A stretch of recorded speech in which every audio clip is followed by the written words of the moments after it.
So, fun fact, we actually did this episode yesterday. But what happened, Kelvin? I forgot to press the record button. Hey, but it opens up opportunity for us to actually play around with, new things like this. So it's actually a blessing in disguise. Let's talk about it.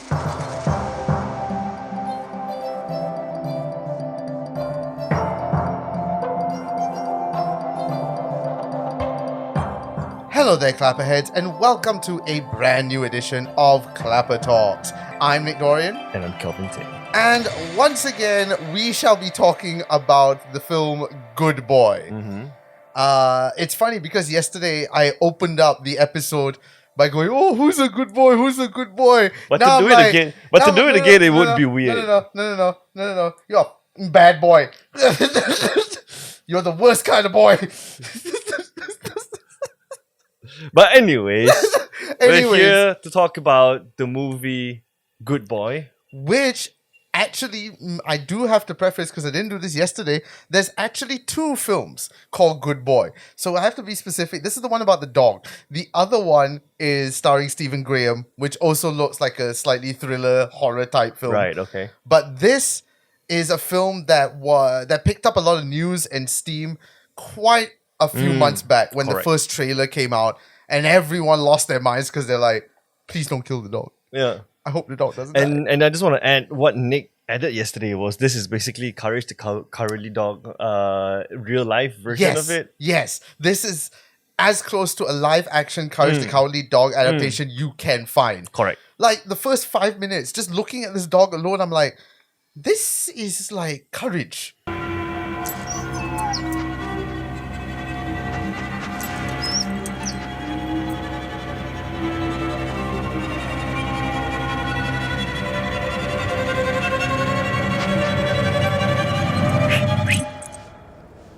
I'm kind of liking this. And we're talking about the classic Cartoon Network Courage the Cowardly Dog, the purple dog, with Muriel and Eustace. Yes, Eustace. Eustace, yeah. Eustace.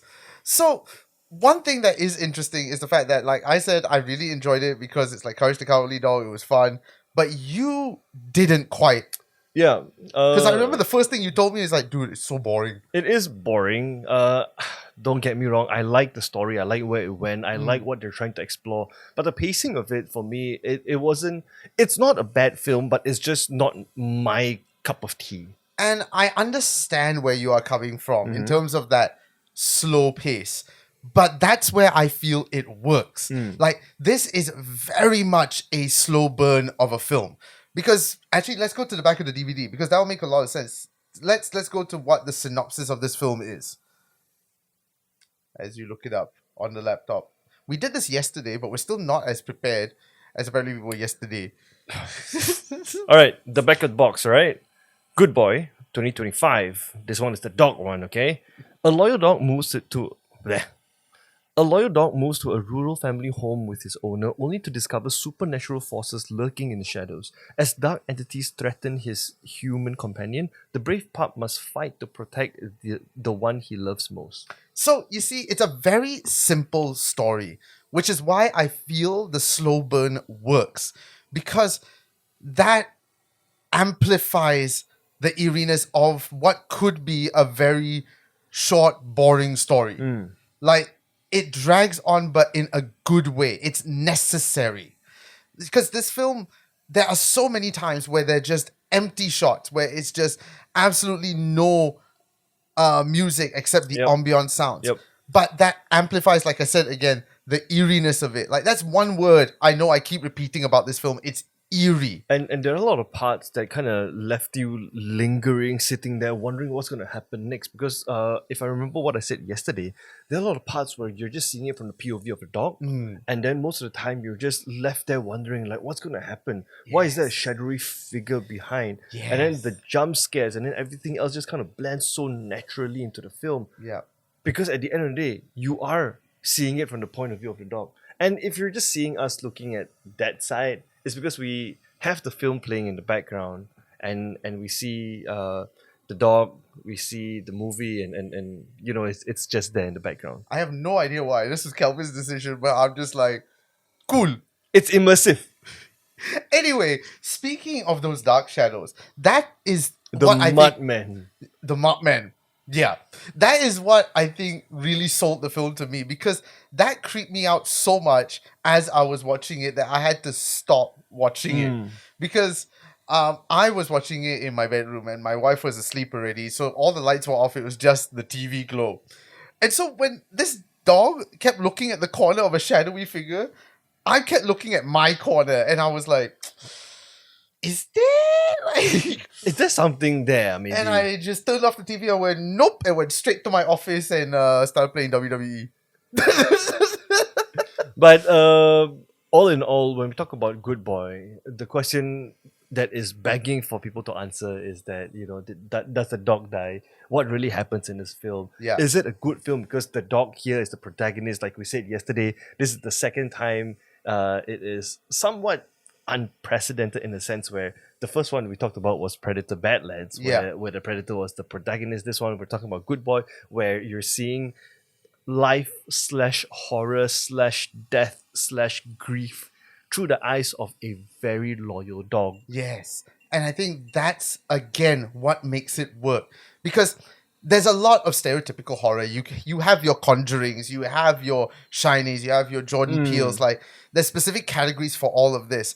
But I feel like there are certain films that come about that break that norm. One of the other films that I can think of is a film called Presence, where it was told through the point of view of a ghost in the house. Yeah, the one is the house is haunted with a ghost. Yeah. But it's somewhat a harmless ghost because she's just there. Yes, and it's surprisingly emotional because you're watching this family and their struggles, their arguments. You basically are like the fifth family member, silent family member. And then, I mean, that's what you would do if you died. Hey, I know it on. I know it on. That's why I scared. I'm going to put out a Kelvin-free barrier around my house. Confirm you come haunt me. Hey, why you never play game? Why you never play Battlefield? Faster lah. Anyways, so this films like Presence and now films like this, which is very much away from the stereotypical horror. And I feel like that's what makes this film so unique and so must-watch worthy. Yeah. And then another point that you mentioned up in our first recording is that it's very interesting to see the perspective because we don't see a lot of faces. We don't see a lot of human faces, not a lot of it. No, it feels like one of those old Cartoon Network cartoons where we always just saw the legs. Even now, looking at the screen, we don't even see the face. Yeah. The main point is this dog, whose name is Indy. Here's a fun fact for you. Yes. This film took 400 days to shoot. What? 400 days? I'm acting shocked like this is the first time I'm hearing it. Yeah, mainly because I found out more information. Okay. Mainly because the dog can only shoot for 2 hours a day. Oh, that makes sense. Yeah. And did they only use one? They use multiple, right? They only use one, if not mistaken. One dog. Which is... Was it the director's dog? Yeah, Ben... Oh my god. Ben Leonberg. Ben Leonberg. Okay. Is that his name? I don't know. Let me see. Ben Leonberg. Ben Lindbergh? I guess. I don't know. Maybe. Right? It's his dog. Yeah, it's his dog. Okay. So that makes sense why it took 400 days. But I think it was worth it in the end because this dog is an actor in its own right. Oh my god, yeah. And we're going to talk about that right after this break.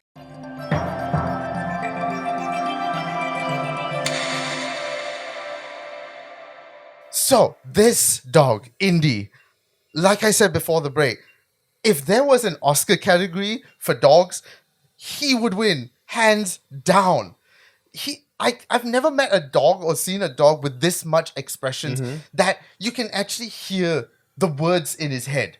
Like you can understand the nuances, the intricacies of his eye acting. And that's even difficult for a human actor. Correct. Let alone a dog. There's this review that I accidentally saw that kind of resonated with what I feel throughout this entire film with Indy itself. Yeah. And I'm just going to read the first line, okay? Okay. And I quote, "There's a rare kind of magic in cinema when an animal's gaze becomes the camera's conscious.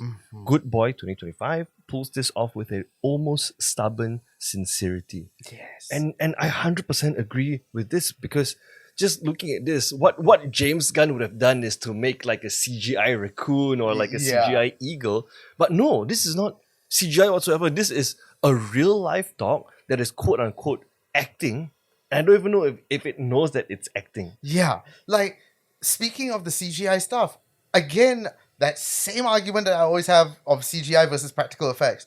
This is another reason why practical effects works and having physical animals works as well, because you connect so much more. You feel so much more for a real animal. Correct. And again, that's what makes this whole film work. It lies solely on this dog. Yep, 100%. Because the dog is just damn adorable. cute, lah. Look at him. It's just adorable. It's so damn cute. Like, you cannot help but love this dog. And when things happen, you really are concerned. Oh for Indy. yeah, especially in the what's the term people use at the end of a film where The it's like epilogue, the prologue, like epilogue, like yeah. the kanchong part, like the Oh, build the up, suspenseful. the build up suspense part of this film, Yeah.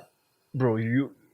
The whole time I'm just watching it, right? I was like, please don't let the dog die. Please don't let the dog die. Please don't let the dog die. I was borderline about to yell at my screen. Yeah. When I'm like, run, you dog, run. I was like, and the fact that the dogs are just, they make you feel like you are the dog watching it from its perspective. Yes. And just taking Yes. care of your owner and making sure that your owner just is okay. Yes. And that's what makes it creepier, because we all know the tale of like, oh, our animals can see things that we necessarily can't. And I think that adds another layer to the horror element of it, because we're now getting freaked out by looking at every other corner, wondering, what could my animal see that I am not? Yeah. Is there something in here that I can't see? And we'll never know unless our pets really amplify, like, dude, there's something in that corner. Yep, because like we said yesterday on the first recording, Yes. it's just that we know that animals can see things that we can't. Yeah. They can see things in the spiritual realm.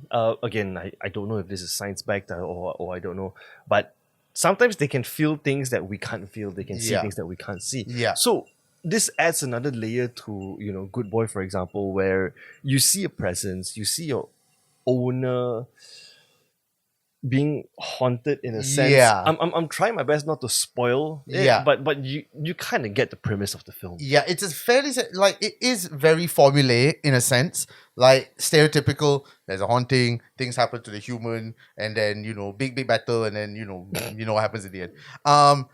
But again, because it's told from the perspective of a dog, that's what makes it groundbreaking. Now, I know we said we're not going to go into spoilers, but one thing that I know we didn't talk about yesterday that I feel is quite important to talk about is that ending and the third act.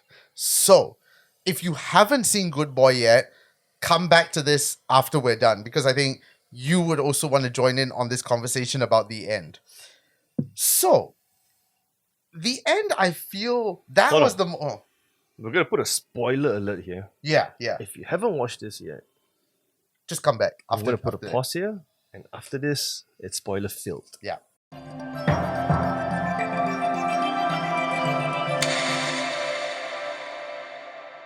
So, the end. I feel some people may look at it like it came very abruptly. Like that whole thing where suddenly, the owner is like spewing out blood, and there's the big physical demon, and then coming out of the ground, it suddenly gets very bombastic very quickly. And that made me realize this film feels very Stephen King-esque, because there's a common trait in Stephen King novels and film adaptations that he kind of fumbles the third act, always. Okay. Like, it suddenly goes from 0 to 100 very quickly at the end.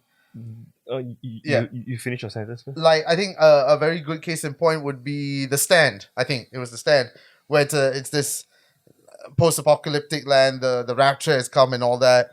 And it goes quite normal, and then the third act, somebody turns into an electric Jesus and starts electrocuting people, and you're like, wait, what the fuck? Okay, this is how I see the ending of the film. Let's put it in a very realistic point of view and take ghosts and spirits and monsters out of the picture. Yes.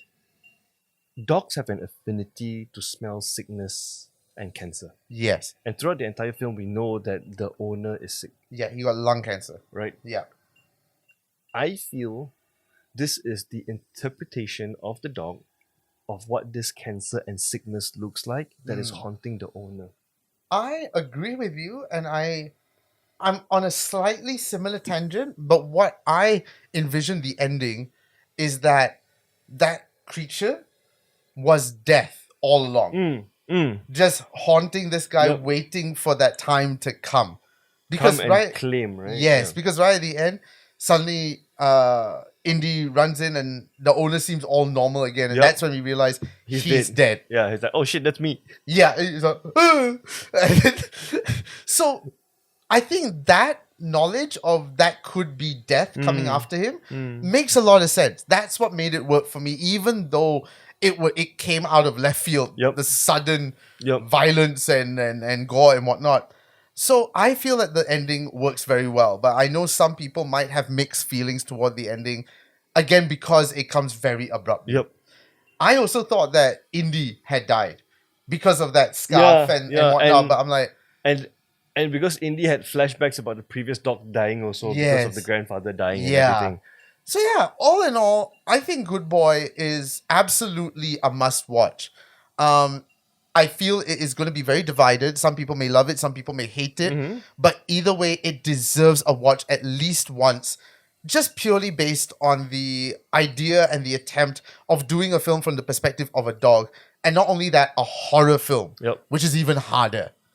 So yeah, go and it's out on. I want to add one Yes. thing, just on my end, because this is a very different POV. Nick says that you should go check it out. On my opinion, is like even if you don't watch this, you're not missing out. But I'm coming from a perspective of someone who don't enjoy horror in general, Okay, right? okay. This leans towards more of a supernatural horror as well, because there are a lot Yes. of there's a lot of unknowns in the films, and it Yes. just leaves you lingering and sweaty and just like shit, man. I'm just anxious because of the dog, Yeah. right? So on my point of view, I would say even if you don't watch it, you're not missing out on much. But if you want to see truly like cinematic animal acting, Good Boy is on a pedestal of greatness here. 100%. Yeah. So I forgot we also didn't do this in our previous episode of Predator Badlands, but reintroducing the clapper meter. Where would we put this on the clapper meter? Where would you put it? 6. 6. Yeah, like a 6. Okay, I would give it a solid 8, which would give it an average. We'll put it at a 7 out of 10 collectively. Okay. I think, yeah, it's a decent watch. 100%. It's out on digital for rental and purchase, not out on streaming just yet. So go and find it whichever way possible.